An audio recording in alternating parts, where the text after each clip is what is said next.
How to fix screen flickering on Android. Hello everyone, welcome to this channel. I'm Emily and I'm here to help you out today. So without any delay, let's get started.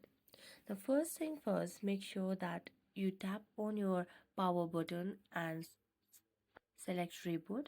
So a lot of times selecting and rebooting your device also solves the issue.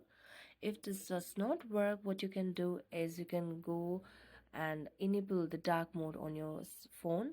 So just scroll down on the notification center and then you can see the option of dark mode over here. So just enable the dark mode and this might solve your issue as well. And if this doesn't also work out, then you can go to your settings of this device. Scroll down until you find the option of additional settings. Then scroll down and you can get the option of developer options. So tap on developer option. Now scroll down and you can see the options of GPU updates and displaying over other apps. So just enable the GPU debug layers.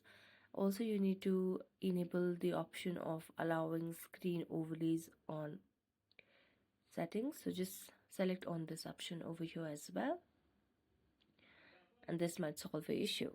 Thank you so much for watching this video. If you enjoyed it, don't forget to like, subscribe and hit the bell notification for more updates. That's it for today and see you next time.